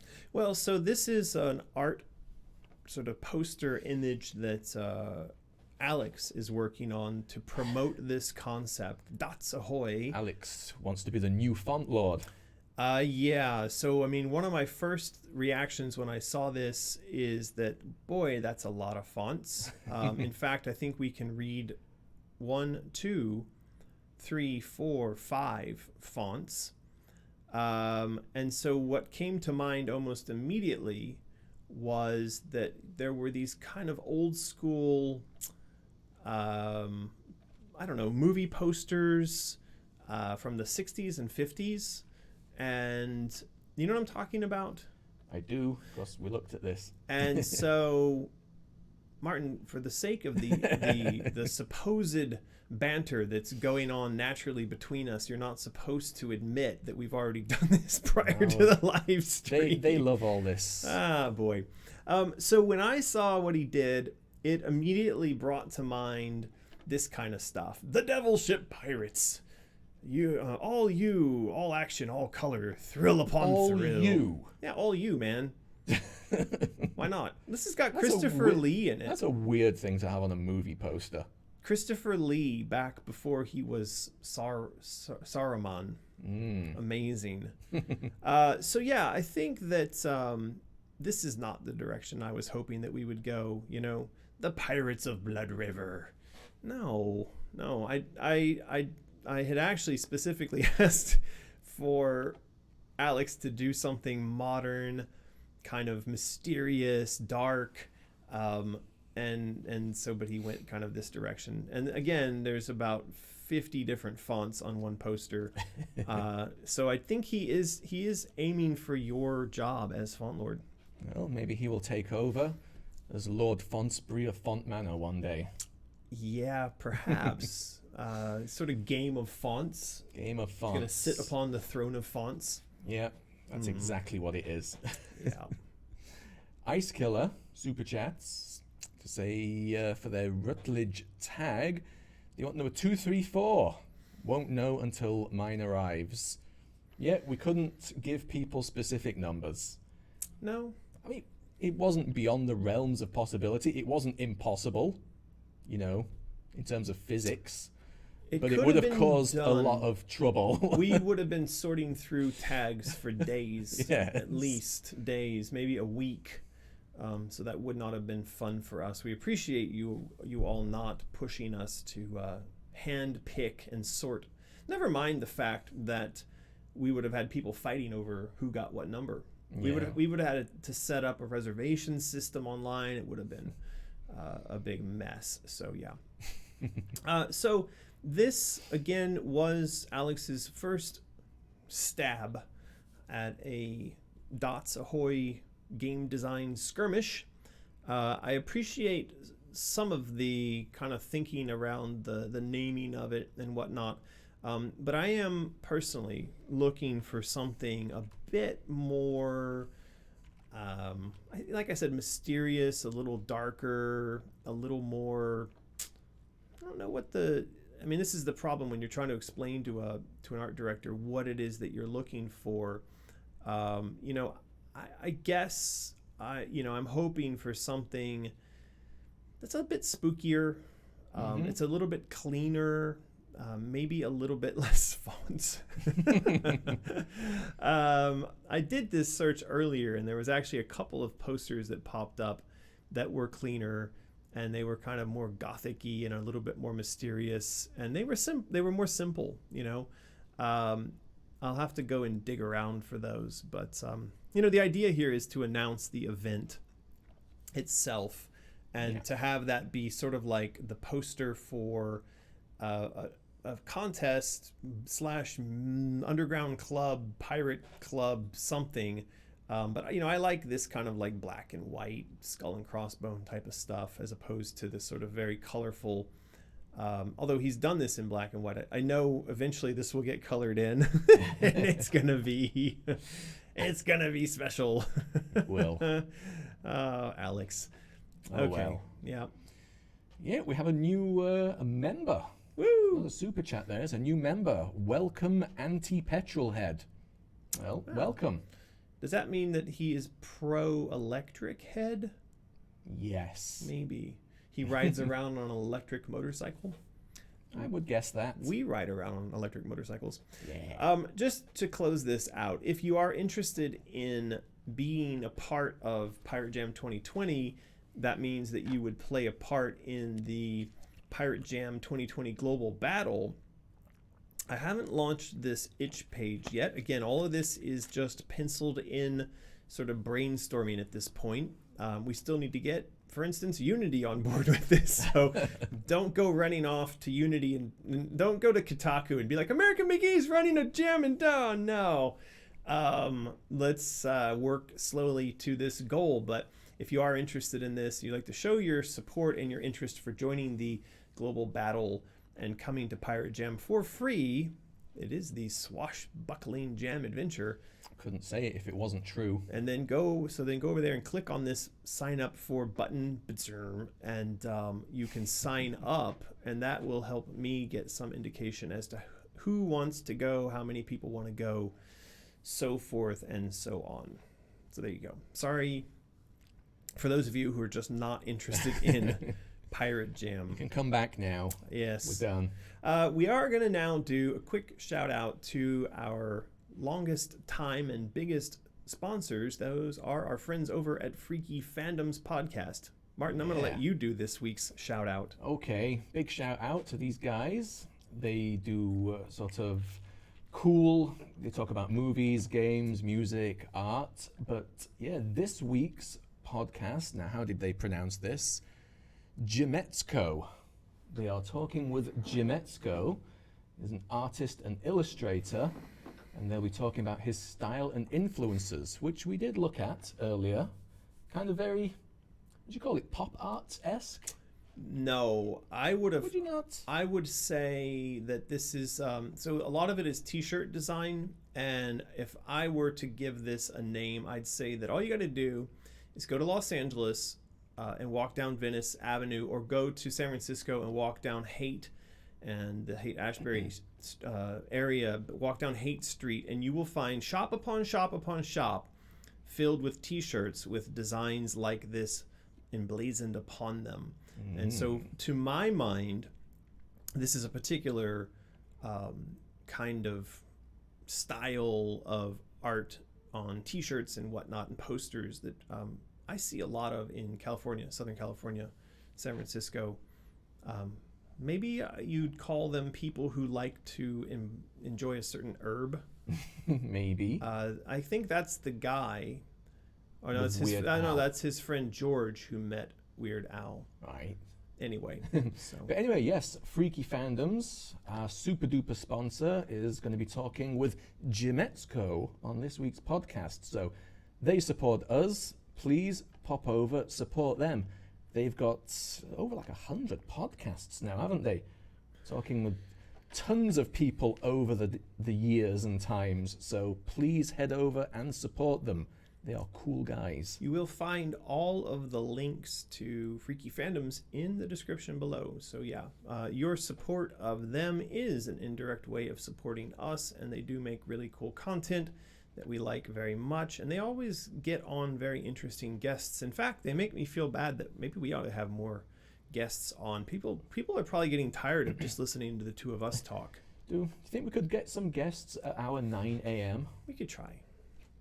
We could definitely try. Wendy J was asking, how can I become a game developer in, let's see, 4 months? You know, Wendy, you'd be surprised that developing games in Unity is actually pretty damn easy. There are tons of tutorials out there, and of course the engine itself, the tools can be downloaded for free. This isn't necessarily about being the best when it comes to what's submitted. A lot of things are taken into account when you submit to a jam like this. So as we wrote up on the page over there, you can see that I've actually written a couple of things in terms of what we'll look at on rating. And so it's at the very bottom of the page, which of course we can't scroll down to. The scroll is broken, but down there it says we will rate entries based on gameplay, graphics, overall presentation, audio, innovation, theme, and use of the Unity technology. In other words, every game gets kind of judged on its own merits across a wide range of features and facets. So, yeah. There you go. There you go. Nuke Mall is back again, being very active today. Thank you for the super chat. Let's meet in the middle here. How about a VR Lulu experience? So you would be Lulu.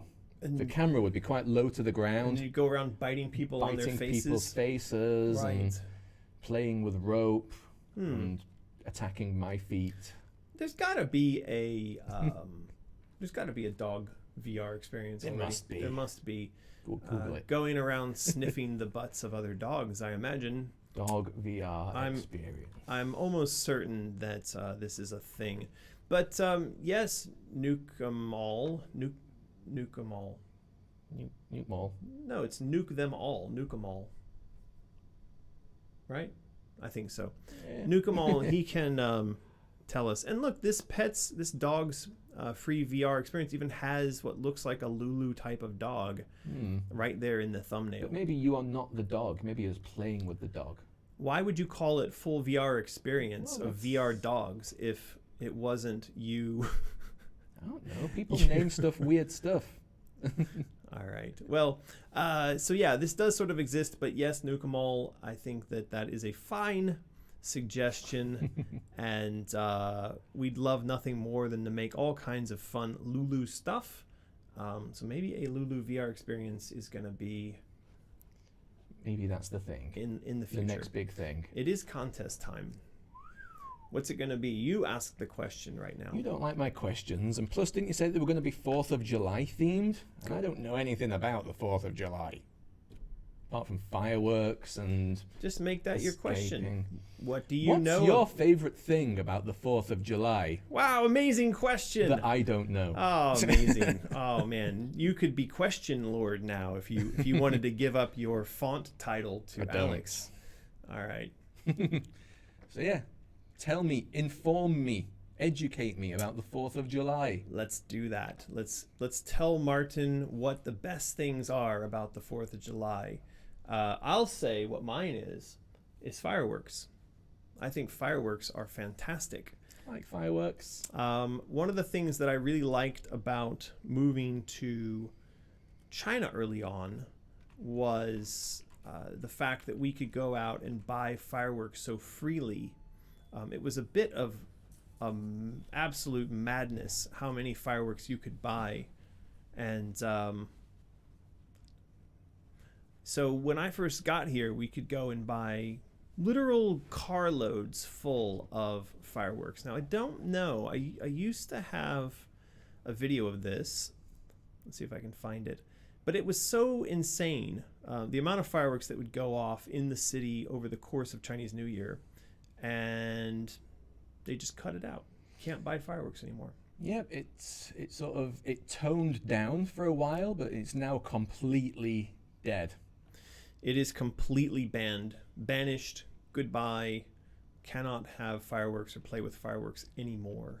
But yeah, I remember the first Chinese New Year I was here for, and it wasn't just deafening, it was so loud that you couldn't think straight.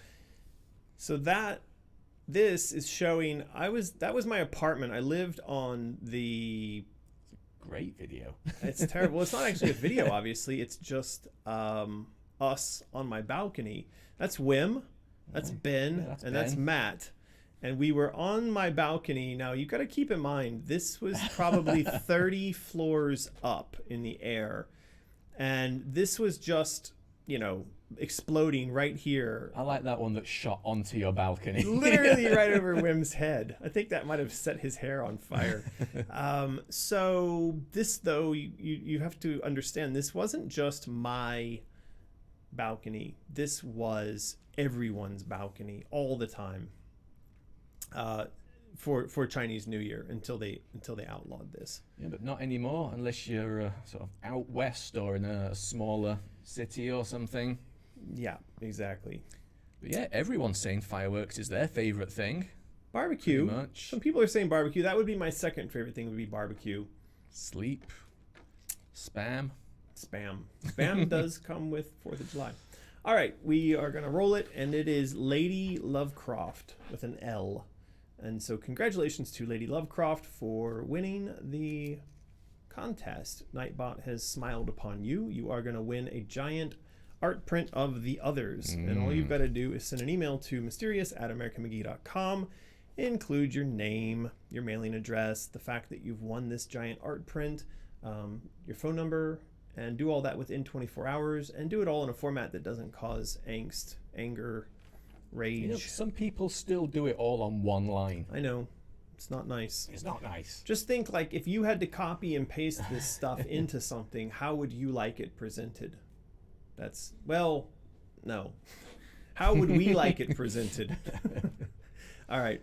So that's contest. We have one more contest before the end of the hour. So let us get into questions, Q&A. Not many. Not many. You've been busy, haven't you? Yeah, So well. not many posts on Patreon because you've been an ambulance driver. Yeah, well, it happens. It happens. But come on, Lady Lovecraft, say something. What do you got there, Fauntleroy? What do we got? Well, we've done 2 of them already. We did Hannah Young's Doll Eye Marbles suggestion, and we've already talked about Cheshire Cat Girl's upset. So, Wendy J simply wants us to give a kiss to Lulu for being all ill. Well, not ill, but surgeried. Oh, well, I would call her over here, but I don't really want to encourage her to do a bunch of jumping and flying because she's got a massive stitch along her chest. It's actually really kind of scary how big this incision was. It basically goes from like near her underarm to the other underarm across her chest, and it doesn't look like a pleasant thing. It's not pleasant. No. But she's coping well. But thank you, Wendy, for sending love. Yeah. Brenda Wolf wants to say, I love the Cheshire Cat plush and all the art. That's the reason I bought the first game long ago. All right. It was long ago, wasn't it? Almost 20 years. Mm-hmm. So, yeah, fair old while. Melissa Chanyalak. I will have to catch up on the rest of this post tomorrow. So that's the most recent post on Patreon. Just have to say, I'm so glad that Lulu is okay and recovering. Melissa's dog just had major surgery, and the recovery process is taking so much out of her. Wow. So, hope that all goes very well. That your dog gets well soon and stuff. It's a bit of a terrifying thing when you take your dog in. You don't know necessarily that you're going to get your dog back because they have to put the dog under a form of anesthesia in order to perform this sort of like incision. So she had this incision that kind of goes from under this arm here all the way across her chest the other side. And of course she's not just going to sit there for that. So they have to put her under. When you are doing that with small animals, there's always a chance that they will not wake up. Mm-hmm. They could suffer a heart attack or other types of issues upon being put under for this procedure. And so every time that you do that, it's a potentially life-threatening thing that the dog is going through. But she survived it, and she's doing very well. She's got to go each day now to get antibiotic shots. And we've got to spray a sort of antibiotic ointment onto her little incision. Not little, but so she's doing okay. So I appreciate all the well wishes everyone's sending for that. Yeah. Were you there when she was being put under? Did you see her get knocked out? No. I've not been at a vet very often, but the last time I remember, my friend took his cat back in England, and we were actually there as it sort of went under. And to see this cat go from obviously freaking out, it's in a new place, cats don't like it, right, to just suddenly looking like some tripped out hippie. It was literally just like drooling. Yeah. This is true. So, bizarre.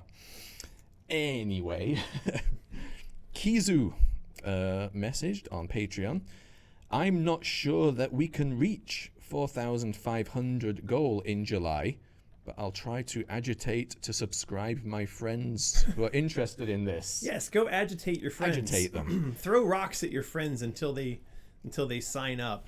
Yeah, I think maybe 4,500 is...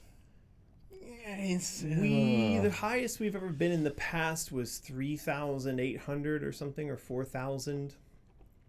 And we're sitting around 3,600 right now. So that's a pretty high goal. I think there's a possibility that we could hit, 4,000 or something like that. Yeah, I think as with the other stuff that we've done like this, sometimes it can take a little while to get traction. Right. But once people see that we are close to the goal, then they all have jump indeed on. passed the goal, it just takes off into orbit. Yes. So, we may decide not to start this. Well, it'll be next week when we start it. And so we'll see if 3 weeks is enough time. And so we'll have to adjust the goal based on when we start it and how much time we think we have to hit the goal and all that kind of good stuff. So, yeah. Well, Terry Vernon replies to Kizu saying that the 4,500 may not be the actual goal. It won't be. So we've said this a couple of times. Yes. All right, and finally, Chaussette, who was there in the chat earlier, probably still is, maybe, says, poor Lulu. Also, Norm's sketches are amazing. I think these actors suit the narrative of this game very well.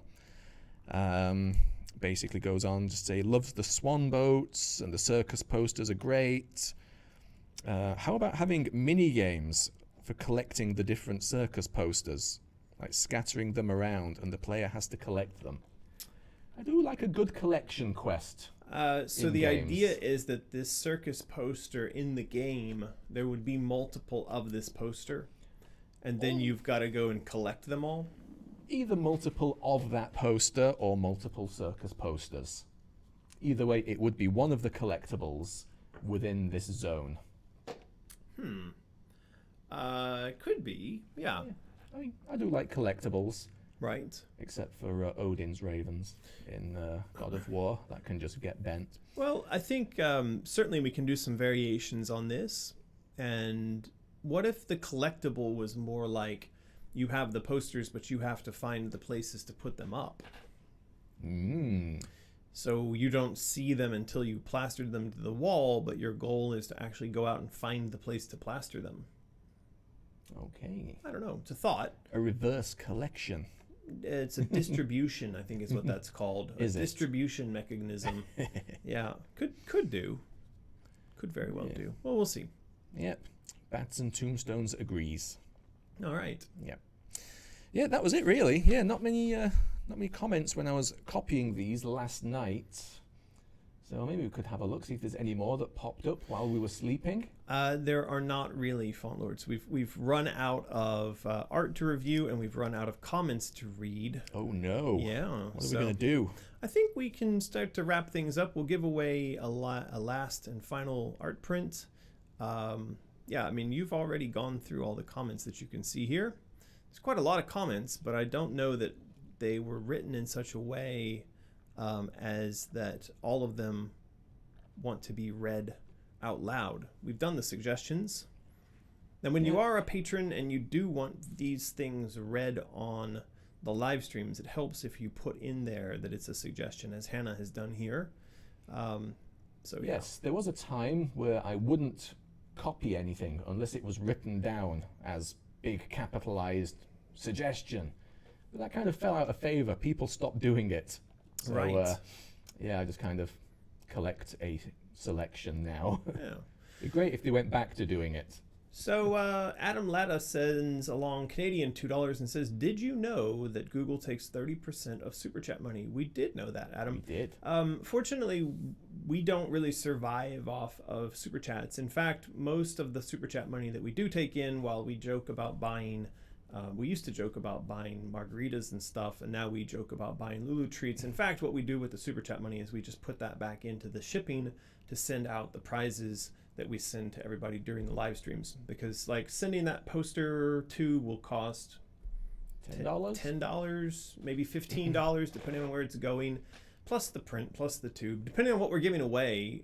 There's weeks where what we're giving away is basically equal in shipping and cost to the super chats that come in. So especially when Google's taking 30% of the money. So we don't take super chat money to survive. We mainly take the super chat money to turn it around and turn it into prizes for you guys. So goes back into the business. Exactly. So, I mean, you're just super chatting your own prizes, which is very much appreciated. You know, it's we've found in the past that our Insane Children and our YouTube viewers are very kind. When they win stuff that they've already got, they re-gift it to people. So yeah, that's really nice. It is. Somebody's saying here, PlayStation 4, please, with a bazillion exclamation marks. Yes, we have. This is a comment that comes up very often.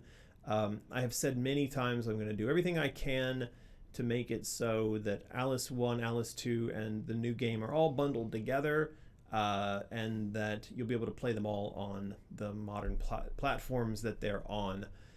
So don't worry about that too much. That's what people want. But Mirabella's Menagerie Dueling has yelled that multiple times now, so you could stop. Yeah, happy now. You don't need to do that now.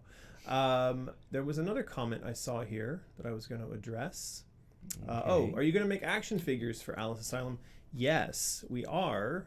In fact, that's sort of what this is. This is a test run in a sense of us making plush collectibles, but at some point we'll start making resin type toys.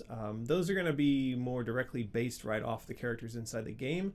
And so we got to get all of our licensed stuff with EA cleaned up and finished before we start doing that. Otherwise, we could get into some kind of trouble. Get slapped wrists. Yeah.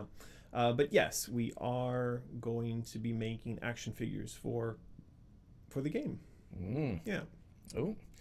Bats and Tombstones, thank you for the super chat.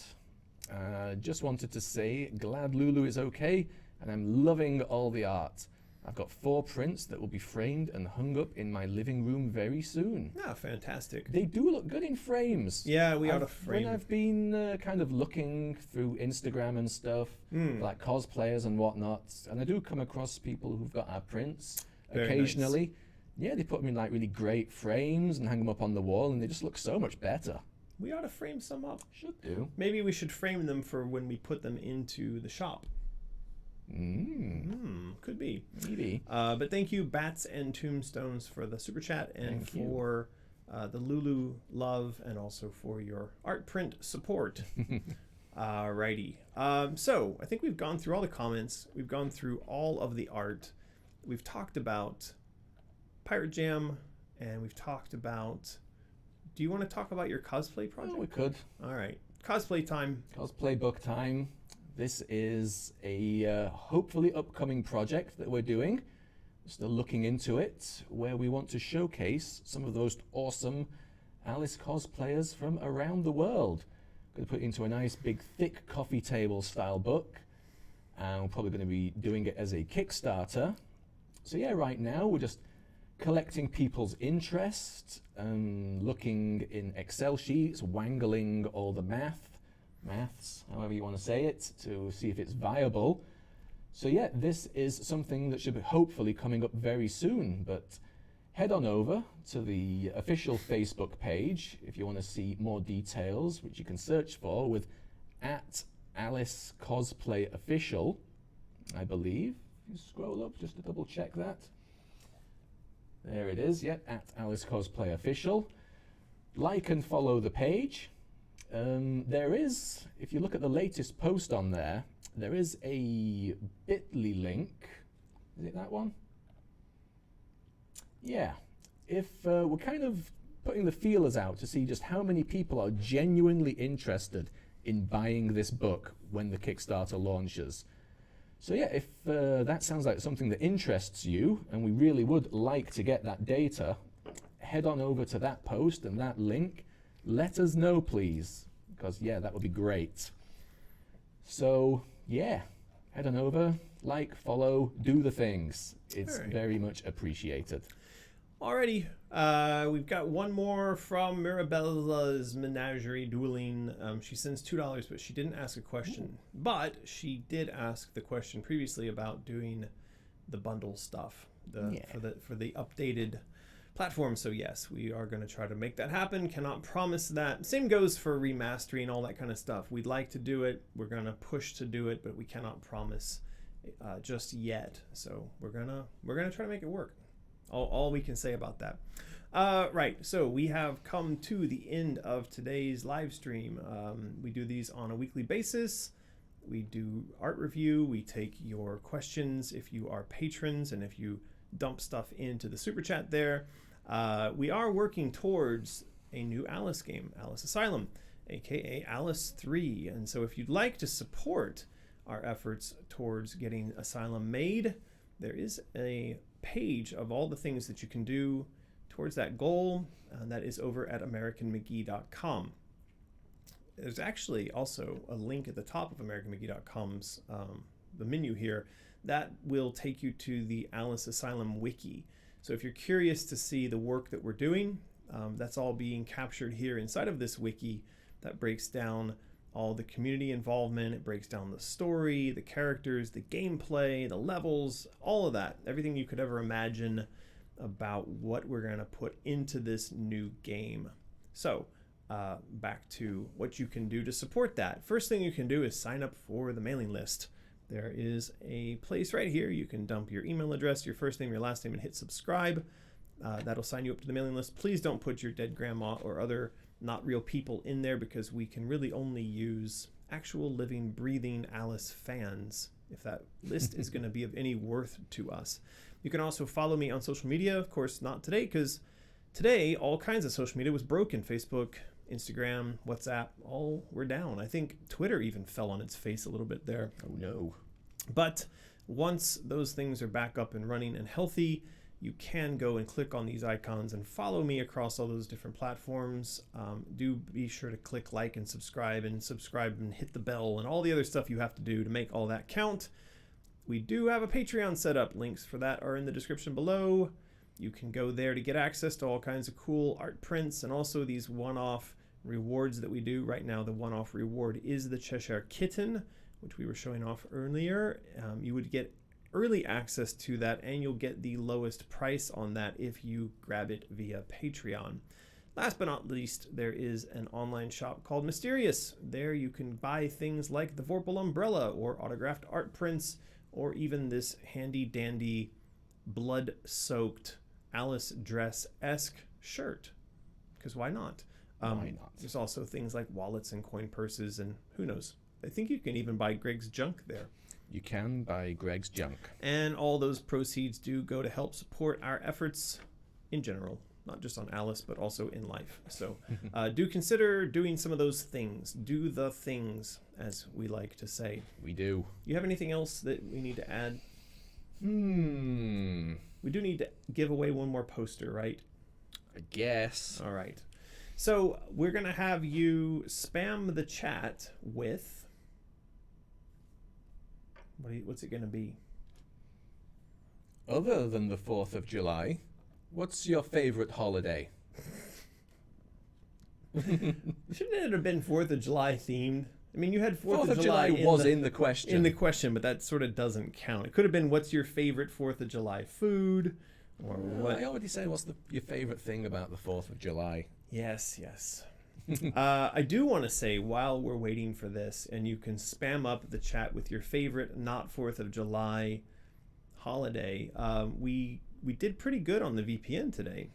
It's, oh my God, he says, just as it plunges into the depths of no Ice Killer bit says rate. we made it without lag, right as the lag. It just dumped almost zero. Jesus, look at it. Oh my God, what's happening to the chart? We've angered the internet gods somehow. So yeah, what is your favorite not 4th of July holiday? Probably Christmas. Why not? I'm gonna have to say Halloween. I'm gonna agree with a lot of people in the chat here. I like Halloween a lot, for the dressing up, the costumes, and the nonsense, followed by Thanksgiving for the food.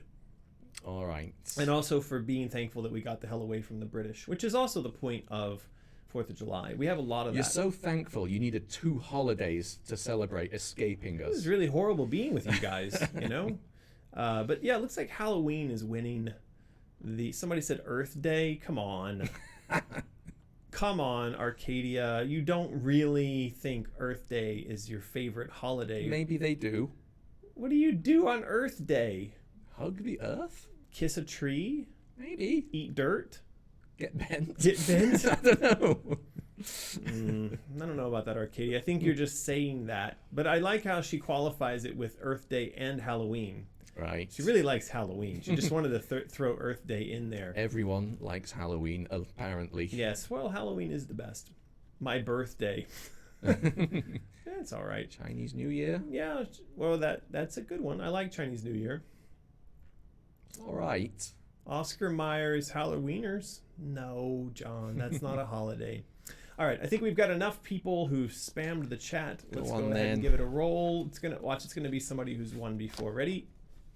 I knew it. Yeah, Greg didn't win in a long time, I'm sure. Greg, you've won an art print. And so there you go. Congratulations. You definitely know the routine. You did have Nightbot smile upon you, so please do send an email to mysterious@americanmcgee.com and include your name, your phone number, your mailing address, all those things in a format that does not anger, or I didn't even spam. That's great. Well, maybe you Nightbot said has something, mental though. issues. If you said something, it still counts. It doesn't have to be spam. Yeah. So anyway, congratulations, Greg. You have a poster. Do please send that information to us in the next 24 hours. Same goes for all of you who won today. Send us your information in the next 24 hours, and we will send you your massive size print of the others, and you can tell us how it was when it arrives at your doorstep. I'm curious to see how they fare in shipping. I have a feeling they can get all damaged up on the ends. I feel that they might do better. I don't know. We'll see. Let us know. I feel you should get bent. Okay. All right. So thank you, everyone, for joining us today. It was a fun day. It was, and yeah, we Survived pretty the much lag storm. survived. Yeah, how many weeks of terrible lag did we have? This may be because we switched to Brave. Who knows? We did switch some stuff up today. We are trying our best to fix this problem. But anyway, thank you all very much for joining us today. You're all loved. Anti-petrol head have a question. Did we miss something? I don't think so. I don't think it was super chattered, was it? No, it wasn't. It was just that they have a question. Probably why we didn't see it. I don't think so. Email us. Yeah, if it's a really important question, he says, no one answered my question. What is it, anti-petrol head? Did you send a super chat that we missed? I don't think so. I don't think so either.